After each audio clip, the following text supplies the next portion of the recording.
wabarakatuh. Waalaikumsalam warahmatullahi wabarakatuh. Salam sejahtera bagi kita semua. Ibu-ibu sehat semua, Bu? Sehat.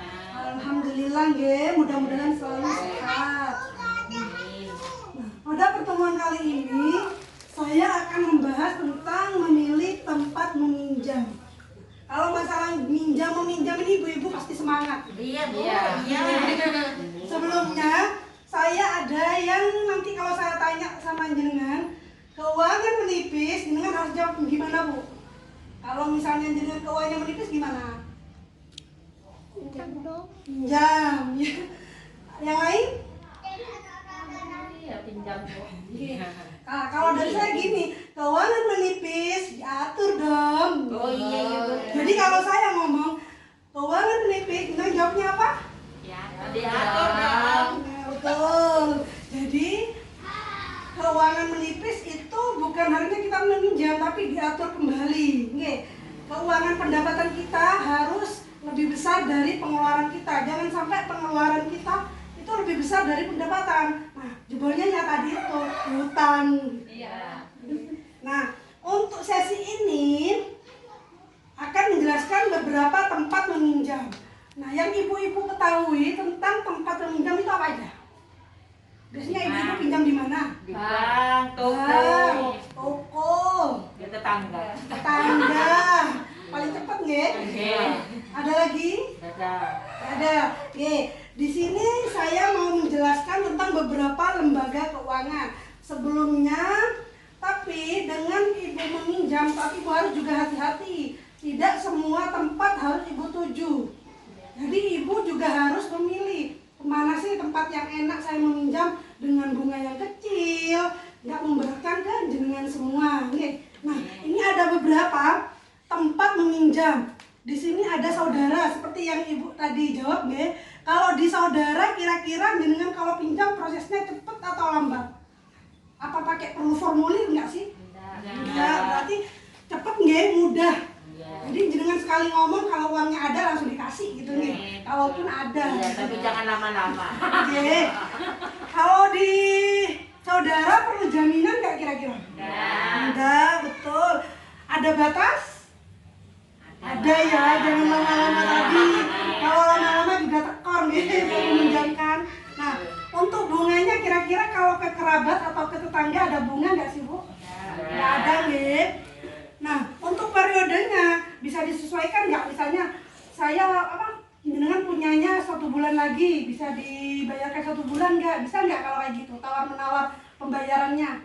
Bisa nggih kalau di kerabat. Nah, kalau di rentenir, kira-kira rentenir tahu? Iya. Ada juga yang pinjam ke rentenir? Iya. Oke. Kalau di rentenir kira-kira prosesnya cepat atau susah? Kira-kira kalau ke rentenir itu butuh formulir nggak sih? Butuh. Enggak nggih, mudah ya. Tapi perlu jaminan nggak kalau ke rentenir? Iya, bisa. Oke, bisa jadi ada, bisa jadi tidak, tergantung banyaknya kita meminjam. Nah, kalau ada batas maksimal nggak sih kalau rentenir? Ada. Ada yang ada yang tidak. Semakin panjang bunganya semakin banyak, gitu nih. Kalau yang bunga, kira-kira kalau di rentenir bunganya tinggi atau enggak? Oh, tinggi sekali kadang ya. Ada batas nggak? Ada batas waktunya nggak? Apa sesuai jenengan mau bayar kapan aja terserah? Ada nggih? Biasanya kalau di rentenir itu ada yang tidak.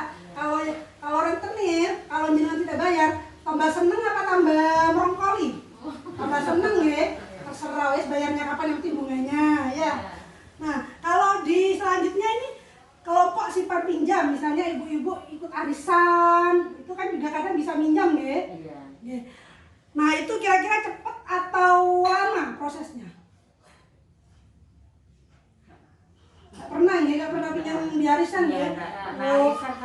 Kalau arisan itu biasanya prosesnya cepat karena nggak usah ngisi formulir, yang penting biasanya jenengan ikut arisannya, jadi dikasih.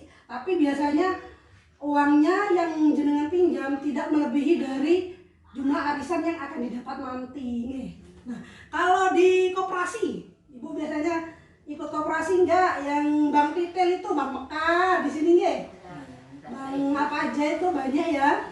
Nah, kalau di situ kira-kira prosesnya lama nggak sih kalau ngomong koperasi ini? Lama nggak? Pakai formulir biasanya KTP ya? Enggak. Oh, enggak? Kayaknya enggak. Tanya saya ngambil. Langsung apa Bu? Langsung. Wah, Ada jaminan nggak? enggak ada. Terus prosesnya pembayarannya gimana? 1 minggu sekali. Oh berarti 1 minggu 1 kali. Mengikat nggak sih? Ada kelompok-kelompok tertentu atau gimana? Ada kelompok-kelompok. Oh oke. Berarti nggak semudah pinjam di saudara nggih. Cenderung lebih agak sulit karena harus mengumpulkan beberapa orang untuk berkelompok tadi ya. Nah kalau selanjutnya bank pasar, ada nggak bank harian? Kan ada kadang nggak ya, bukan orang pasaran berarti. Orang rumahan gitu. Kalau di pasar itu biasanya rumit nggih, susah dan perlu jaminan nggih. Nah, kira-kira susah apa sulit untuk pengajuan pinjaman? Susah apa mudah, bukan susah apa sulit. Oke. Susah mboten kalau jenengan mau pinjam misalnya ke salah satu bank. Biasanya susah. Pakai persyaratan nggih, KK, KTP, harus ada jaminan pula ya. Bunganya tinggi apa rendah? Kalau di bank-bank seperti yang jenengan pinjam itu, biasanya di bank apa? BMT. Oh, BMT. Kalau BMT itu sini ya Bu ya, di Bang Sarja ada. Oke. Itu pakai jaminan bunganya berapa, Bu? Berapa persen? 6 juta, 165. Oh, 1 bulan, bunga tok. Bunga tok nggih. Berarti lebih dari 10% nggih. Nah, terus dari ini semua jenengan kalau suruh milih, ibu-ibu kira-kira pilih yang mana? Lebih minjam ke siapa sih enaknya? Nggih, saudara nggih. Tapi saudara juga ada konsekuensinya. Kalau misalnya nggak ada, tetap cari pinjaman yang lain. Nggih. Jadi ibu-ibu meminjam itu apa nggak boleh? Boleh. Jangan boleh, tapi cari tempat meminjam yang sekiranya tidak memberatkan ke jenengan semua. Misalnya ya saudara tadi. Kalau misalnya sudah terpaksa harus pinjam, cari yang bunganya ringan, nggih. Yang lebih mudah. Tapi kalau namanya perbankan, koperasi itu pasti ada bunga. Cuma kita juga lihat prosesnya rumit nggak sih? Kita bisa nggak sih mengangsur tiap bulannya atau tiap minggunya? Kalau sekiranya itu bisa, nggih monggo jenengan pinjam ke salah satu di sini. Tapi pastikan dulu, mending jangan ngutang. Seperti yang dijelaskan sebelum-sebelumnya, lebih baik jenengan menabung daripada mengutang, nggih. Ibu-ibu seneng nabung apa ngutang? Nabung. Nabung. Kalau ada yang ditabung nggih. Kalau nggak ada, kembali lagi. Keuangan menipis, loh. Keuangan menipis.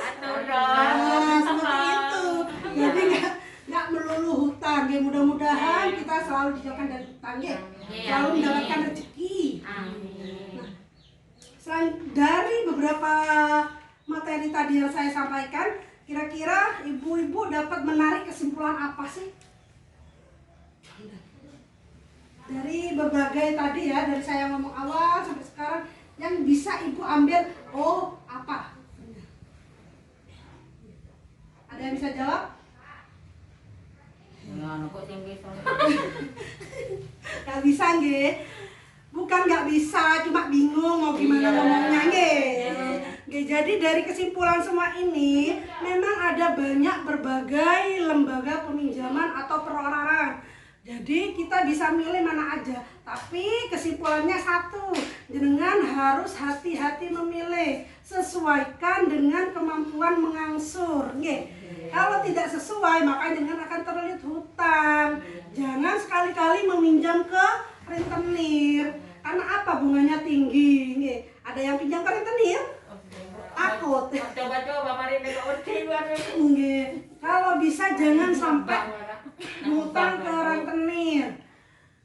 Cari tempat peminjam yang mudah, kerabat dan yang lainnya. Ada yang mau ditanyakan terkait ini, Bu? Ada, sudah jelas. Jelas apa? Nah, Jelas. Kalau meminjam kita harus bagaimana? Cari tempat yang lebih ringan bunganya, mudah dipinjami nggih.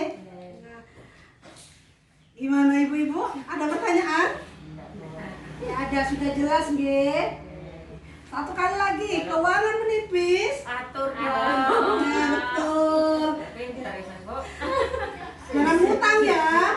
Iya, bukan banget, Bu. Iya, Iya Bu. pun Bu. Iya. Sampai di sini pertemuan kita kali ini. Mudah-mudahan ibunya selalu sehat, selalu banyak rezeki, dan sampai ketemu di sesi selanjutnya. Wabillahi taufiq wal hidayah. Wassalamualaikum warahmatullahi wabarakatuh. Waalaikumsalam.